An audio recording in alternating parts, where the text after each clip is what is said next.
Capítulo 7. Como en su visita anterior, Raskolnikov vio que la puerta se entreabría y que en la estrecha abertura aparecían dos ojos penetrantes que le miraban con desconfianza desde la sombra. En este momento, el joven perdió la sangre fría y cometió una imprudencia que estuvo a punto de echarlo todo a perder.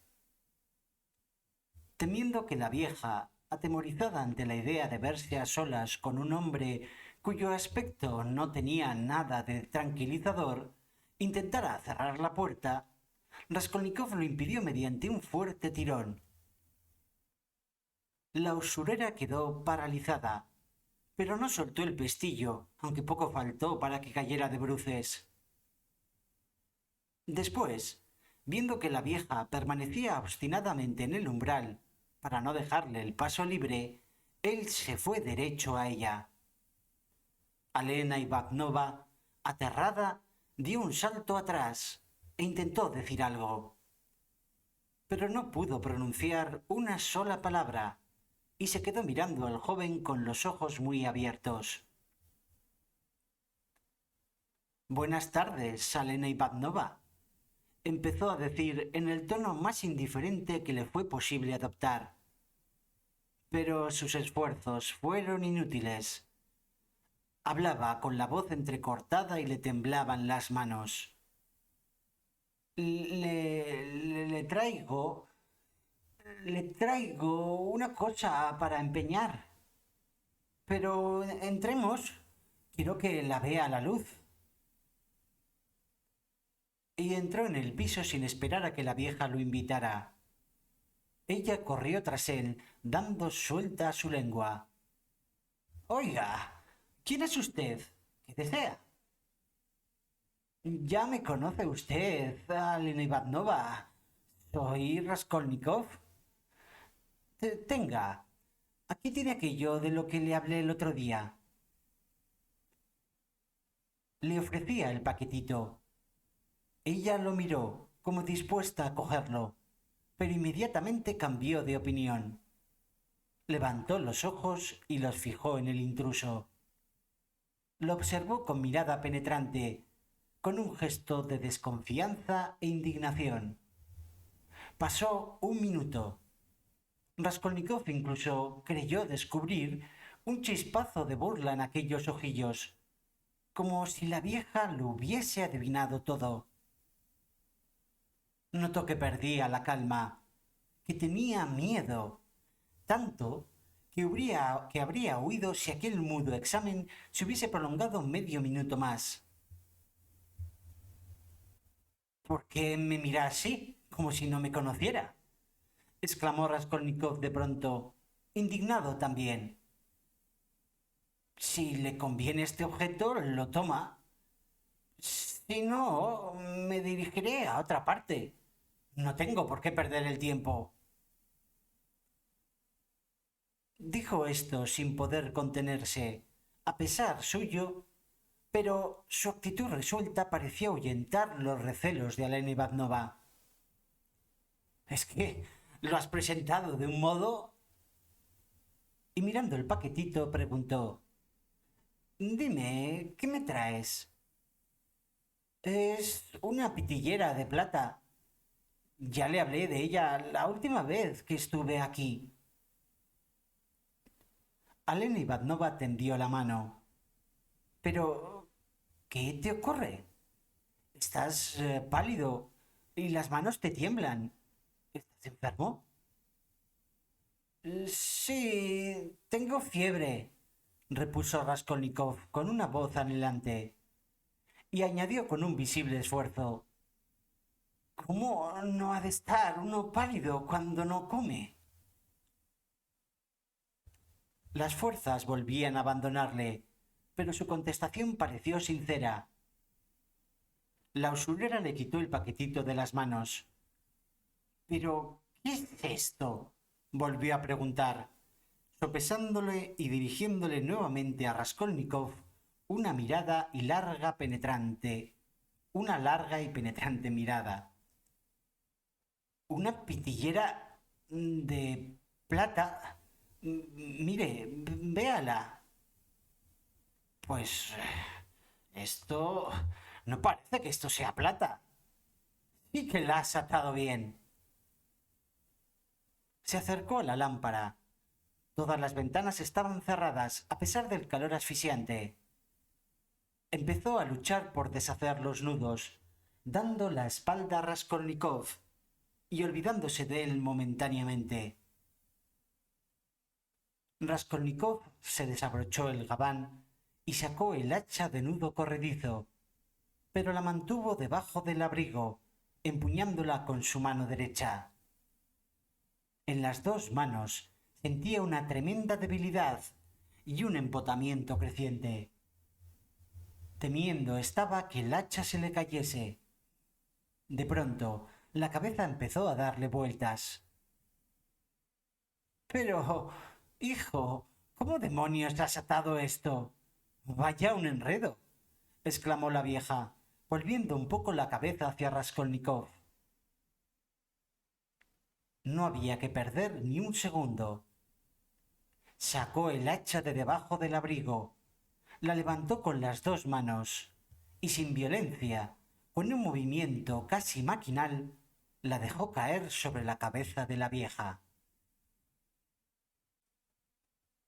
Raskolnikov creyó que las fuerzas le habían abandonado para siempre, pero notó que la recuperaba después de haber dado aquel hachazo. La vieja, como de costumbre, no llevaba nada en la cabeza. Sus cabellos, grises, ralos, empapados en aceite, se agrupaban en una pequeña trenza que hacía pensar en la cola de una rata y que un trozo de peine de asta mantenía fija en su nuca. Como era de escasa estatura, el hacha la alcanzó en la parte anterior de la cabeza. La víctima lanzó un débil grito y perdió el equilibrio. Lo único que tuvo tiempo de hacer fue sujetarse la cabeza con las manos. En una de ellas tenía aún el paquetito.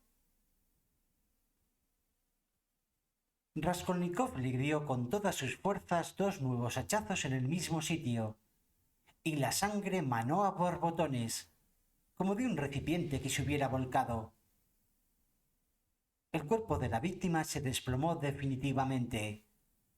Raskolnikov retrocedió para dejarlo caer. Luego se inclinó sobre la cara de la vieja. Ya no vivía. Sus ojos estaban tan abiertos que parecían a punto de salírsele de las órbitas. Su frente y todo su rostro estaban rígidos y desfigurados por las convulsiones de la agonía. Raskolnikov dejó el hacha en el suelo, junto al cadáver, y empezó a registrar, procurando no mancharse de sangre, el bolsillo derecho, aquel bolsillo de donde él había visto en su última visita que la vieja sacaba las llaves. Conservaba plenamente la lucidez. No estaba aturdido. No sentía vértigos. Más adelante recordó que en aquellos momentos había procedido con gran atención y prudencia, que incluso había sido capaz de poner sus 5 sentidos en evitar mancharse de sangre. Pronto encontró las llaves, agrupadas en aquel llavero de acero que él ya había visto. Corrió con ellas al dormitorio. Era una pieza de medianas dimensiones. A un lado había una gran vitrina llena de figuras de santos. Al otro, un gran lecho, perfectamente limpio y protegido por una cubierta acolchada, confeccionada con trozos de seda de tamaño y color diferentes. Adosada a otra pared había una cómoda. Al acercarse a ella le ocurrió algo extraño. Apenas empezó a probar las llaves para intentar abrir los cajones y experimentó una sacudida. La tentación de dejarlo todo y marcharse. Eso le asaltó de súbito. Pero estas vacilaciones solo duraron unos instantes. Era demasiado tarde para retroceder. Y cuando sonreía, extrañado de haber tenido semejante ocurrencia, otro pensamiento, una idea realmente inquietante, se apoderó de su imaginación. Se dijo que acaso la vieja no hubiese muerto y que tal vez volviese en sí. Dejó las llaves y la cómoda y corrió hacia el cuerpo yaciente. Cogió el hacha y la levantó. Pero no llegó a dejarla caer. Era indudable que la vieja estaba muerta. Se inclinó sobre el cadáver para examinarlo de cerca y observó que tenía el cráneo abierto. Iba a tocarlo con el dedo, pero cambió de opinión. Esta prueba era totalmente innecesaria. Sobre el entarimado se había formado un gran charco de sangre. En esto, Raskolnikov vio un cordón en el cuello de la vieja y empezó a tirar de él, pero era demasiado resistente y no se rompía. Además, estaba resbaladizo e impregnado de sangre. Intentó sacarlo por la cabeza de la víctima, pero tampoco lo consiguió. Se enganchaba en alguna parte. Perdiendo la paciencia, pensó utilizar el hacha. Partiría el cordón descargando un hachazo sobre el cadáver. Pero no se decidió a cometer esta atrocidad. Al fin, tras 2 minutos de tanteos, logró cortarlo, manchándose las manos de sangre, pero sin tocar el cuerpo de la muerta. Un instante después, el cordón estaba en sus manos.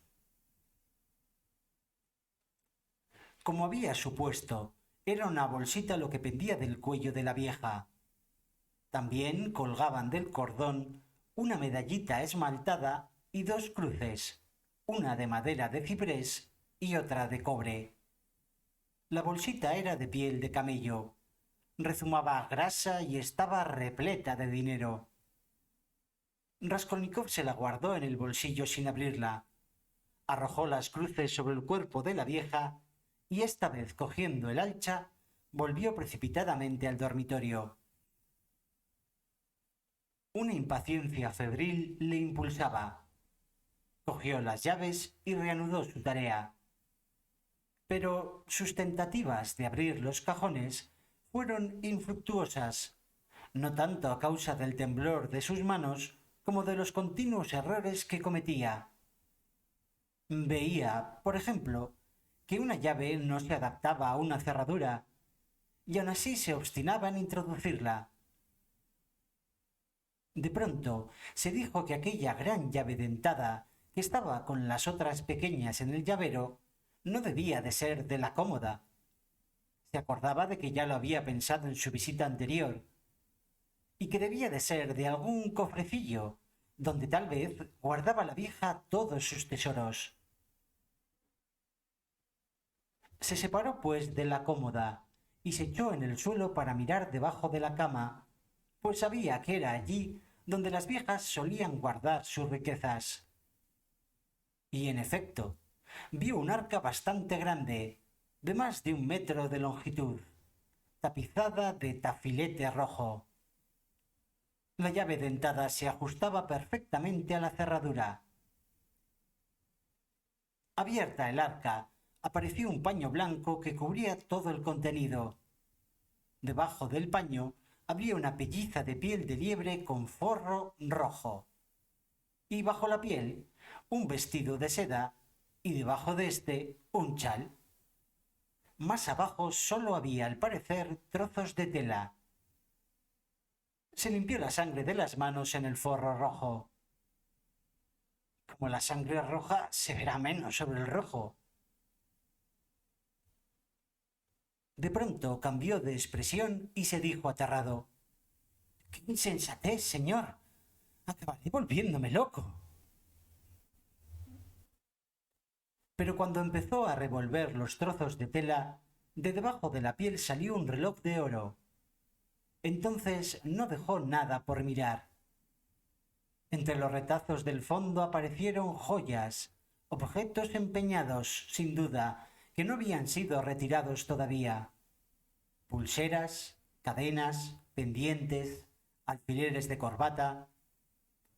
Algunas de estas joyas estaban en sus estuches, otras cuidadosamente envueltas en papel de periódico en doble y el envoltorio bien atado. No vaciló ni un segundo. Introdujo la mano y empezó a llenar sus bolsillos del pantalón y las de su gabán, sin abrir los paquetes ni los estuches. Pero de pronto hubo de suspender el trabajo. Le parecía haber oído un rumor de pasos en la habitación inmediata. Se quedó inmóvil, helado de espanto. No, todo estaba en calma. Sin duda, su oído le había engañado. Pero de súbito percibió un débil grito, o mejor, un gemido sordo, entrecortado, que se apagó enseguida. De nuevo y durante un minuto reinó un silencio de muerte. Raskolnikov, en cuclillas ante el arca, esperó, respirando apenas. De pronto se levantó, empuñó el hacha y corrió a la habitación vecina. En esta habitación estaba Lisbeth. Tenía en las manos un gran envoltorio y contemplaba atónita el cadáver de su hermana. Estaba pálida como una muerta y parecía no tener fuerzas para gritar. Al ver aparecer a Raskolnikov, empezó a temblar como una hoja y su rostro se contrajo convulsivamente. Probó a levantar los brazos y no pudo. Abrió la boca, pero de ella no salió sonido alguno. Lentamente fue retrocediendo hacia un rincón, sin dejar de mirar a Raskolnikov en silencio, aquel silencio que no tenía fuerzas para romper. Él se arrojó sobre ella con el hacha en la mano. Los labios de la infeliz se torcieron con una de esas muecas que solemos observar en los niños pequeños cuando ven algo que les asusta y empiezan a gritar sin apartar la vista de lo que causa su terror. Era tan cándida la pobre Lisbeth y estaba tan aturdida por el pánico que ni siquiera hizo el movimiento instintivo de levantar las manos para proteger su cabeza. Se limitó a dirigir el brazo izquierdo hacia el asesino, como si quisiera apartarlo. El hacha cayó de pleno sobre el cráneo, hendió la parte superior del hueso frontal y casi llegó al occipucio. La nueva víctima se desplomó como una res en el matadero. Raskolnikov perdió por completo la cabeza. Se apoderó del envoltorio, después lo dejó caer y corrió al vestíbulo. Su terror iba en aumento, sobre todo después de aquel segundo crimen que no había proyectado, y ya solo pensaba en huir. Si en aquel momento hubiese sido capaz de ver las cosas más claramente, de advertir las dificultades, el horror y lo absurdo de su situación, si hubiese sido capaz de prever los obstáculos que tenía que salvar y los crímenes que aún habría podido cometer para salir de aquella casa y volver a la suya, ¿acaso habría renunciado a la lucha y se habría entregado? Pero no por cobardía, sino por el horror que le inspiraban sus crímenes. Esta sensación de horror aumentaba por momentos. Por nada del mundo habría vuelto al lado del arca, y ni siquiera a las dos habitaciones interiores. Sin embargo, poco a poco iban acudiendo a su mente otros pensamientos. Incluso llegó a caer en una especie de delirio. A veces se olvidaba de las cosas esenciales y fijaba su atención en los detalles más superfluos. Sin embargo, como dirigiera una mirada a la cocina y viese que debajo de un banco había un cubo con agua, se le ocurrió lavarse las manos y limpiar el hacha. Sus manos estaban manchadas de sangre, estaban pegajosas. Introdujo el hacha en el cubo. Después cogió un trozo de jabón que había en un plato agrietado sobre el alféizar de la ventana y se lavó. Seguidamente sacó el hacha del cubo, limpió el hierro y estuvo lo menos 3 minutos frotando el mango, que había recibido salpicaduras de la sangre. Lo secó todo con un trapo puesto a secar en una cuerda tendida a través de la cocina. Y luego examinó detenidamente el hacha junto a la ventana. Las huellas acusadoras habían desaparecido, pero el mango estaba todavía húmedo. Después de colgar el hacha del nudo corredizo debajo de su gabán, inspeccionó sus pantalones, su americana, sus botas, tan minuciosamente como le permitió la escasa luz que había en la cocina. A simple vista, su indumentaria no presentaba ningún indicio sospechoso. Solo las botas estaban manchadas de sangre. Mojó un trapo y las lavó, pero sabía que no veía bien y que tal vez no percibía manchas perfectamente visibles. Luego quedó indeciso en medio de la cocina, presa de un pensamiento angustioso. Se decía que tal vez se había vuelto loco, que no se hallaba en posición ni en disposición de razonar ni de defenderse, que sólo podía ocuparse en cosas que le conducían a la perdición.